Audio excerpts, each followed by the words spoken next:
Hi, this is Kwavi, host of 50 Shades of Over 50. And today we're going to be talking about the compare and despair trap. You know what I mean? You kind of think, oh, everything is going well. And all of a sudden you're like, well, I don't have it this way, or it should be this way. And the key word is should. That word takes you down a hole that sometimes it's hard to get out of. I just want you to kind of envision, right? Think about when you say the word should, how does it make you feel? Like, seriously, like, how do you feel when you think, oh, I should be here now? Because I work with women and a lot of them come to me. And one of the thoughts, most of the time, that they come up with is, well, I'm not where I should be. I should have maybe had more money in the bank or in my retirement account, or I should be way up in my career, or my business should be here, or my relationship should have been this way.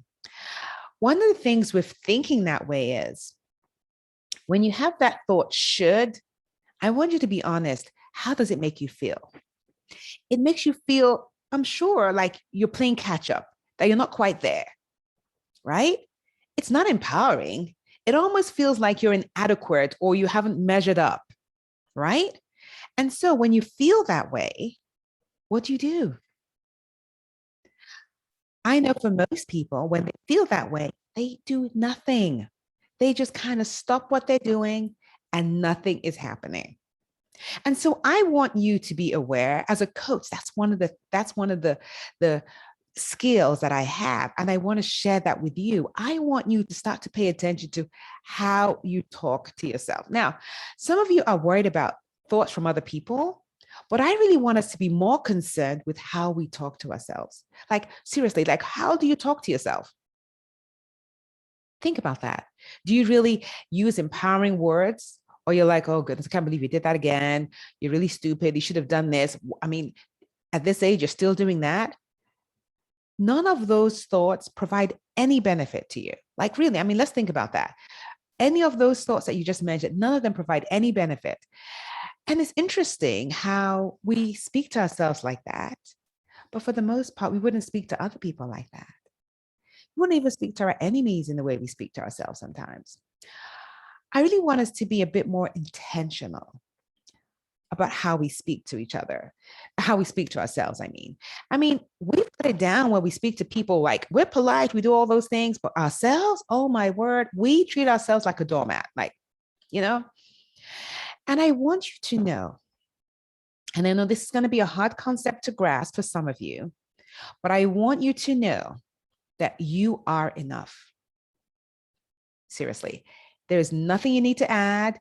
There is nothing that needs to be done. You are enough just the way you are. Now, with that said, that doesn't mean that you can't work on goals. You can't do these other amazing things. You can do that too. But I just want to let you know that you are intact. Your worthiness, you're enough. You don't have to do this in order to measure up. You don't.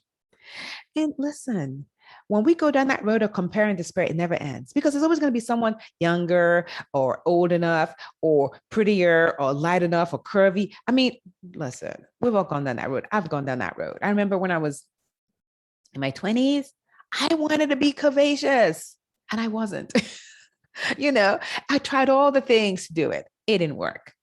And then I had to, and then fortunately for me, I was doing a lot of work on myself and I had to grapple with the thought that, this is not my body type. It's not going to happen. And, I had to kind of come to grips with that and, realize that, what, the way I am is fine, and just be comfortable with that. But it takes work. So I know some of you are thinking, yeah, I know it does. It's not overnight. It does take work, but I'm telling you, though, it is just an amazing feeling when you get to be comfortable with who you are, regardless. And it doesn't matter what the people on the outside say, you are comfortable. And it's because it's almost kind of exhausting when you try to keep up and measure up and do all those things. But when you're comfortable with who you are, oh my goodness.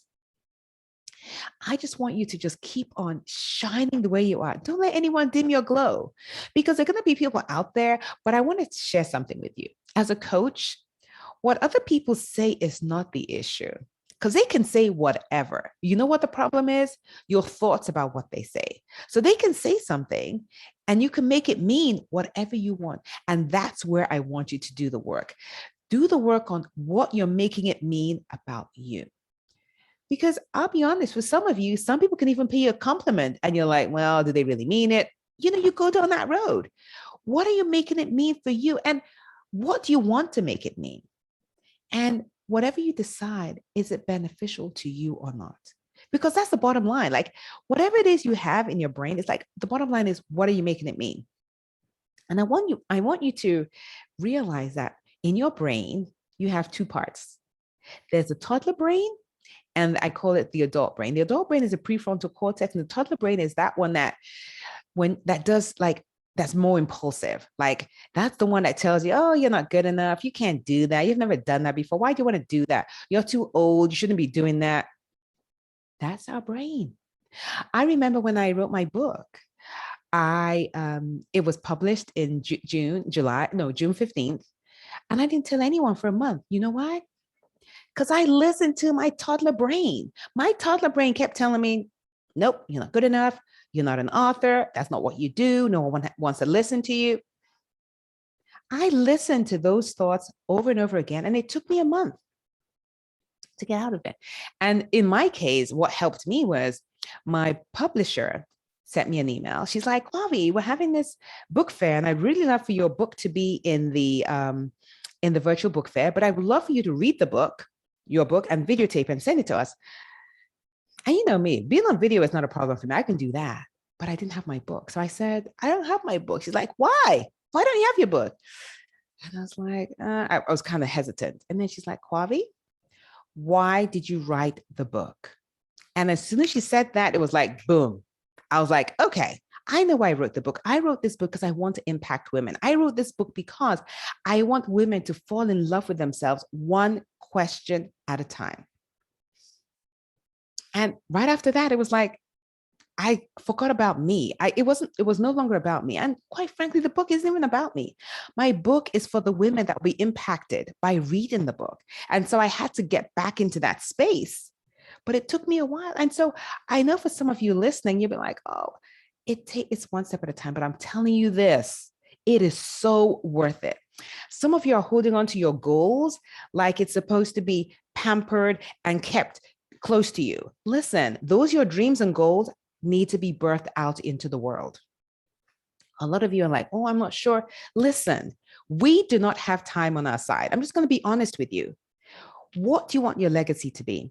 I was reading an article about the top regrets people have on their deathbed. And you know, the top one, the number one was they didn't live a life. They led a life that they did not lead a life that they were meant to live. Like they put off so many things because they wanted to make sure everyone else was okay. They put off so many things because they didn't want to ruffle anyone's feathers. They put so many things, they put their dreams aside because they felt, well, maybe not now. And when they got to the end of their life, that was their top regret, that they didn't do all those things. I don't want that to be you. My goal is to help women rediscover their purpose and passion so they can live a life that is exciting, way more exciting than their past. Don't let anyone tell you that your best years are behind you, because they are not.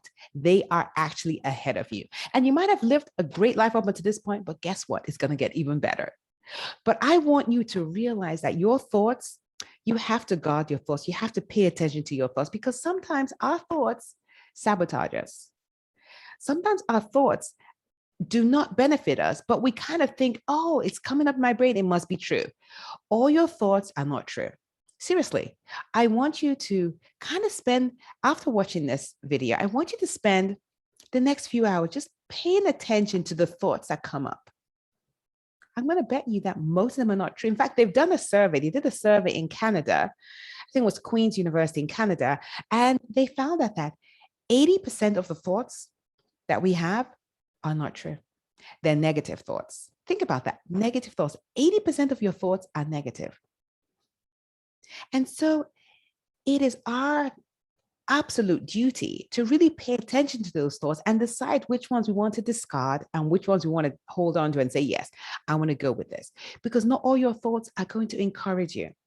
Quite most of them are going to kind of want to keep you kind of in your little shell. And think about it, whenever you want to do something new, your brain is probably going to be like, oh no, she's not doing that. No way. You've never done that before. Why do you think you can do that? You're not qualified. You're too old, and on and on and on and on. But I just want to say that as a woman 50 and over, we can do all the things. We can do those hard things. We can do what we want. I just think that this is our time. It's an exciting time, a time for us to really put out all our dreams and goals out there. Now, I'm going to be honest, I don't know if it's going to come true. I don't know if you'll be able to achieve your goals, but I do know one thing. In taking the steps, you're going to become a different person. You're going to grow in ways that you can't even imagine. And for that, I think it is worth it. And guess what? That is one thing you can check up and say you did. Yeah. Because guess what we're doing? We're trying to strive for a regret-proof life. And the only way we can do that is by taking steps to achieve all our goals and desires. When your goals, dreams, when they come up inside it, they come up for a reason because they want to come out. Keeping them in your brain does no one any good. You need to put them on paper and then start to take steps towards them. I want to share this poem with some words with you before I go. Comparison is a double-edged sword. It can motivate you or it can cripple you. When it cripples you, it robs you of joy. It deflates your courage. It rattles your confidence. It weakens your spirit. And finally, it hinders your progress. So I want to encourage you. I don't know what your goal is. I know what you're trying to do, but I want you to go out there and do it. And I want you to be aware that there's that other thought, that brain, the part of your brain that's going to be like, you shouldn't do that. That's not for you. You're too old. You shouldn't be doing that. That's not appropriate. So many thoughts. But I want you to do it anyway. I want you to challenge the thought and do it anyway. And, let the thought be there, but don't let it drive you. Let what you want be in the driver's seat because you can do this. All right. So if this was of interest to you, click the subscribe button so that when I come out, I'm doing this every Tuesday, you'll be able to hear it. Also, if you are doing this and you're rocking it, great. But if you are looking for a community to help you as you take on these new goals and desires and dreams, I encourage you, join Flourish.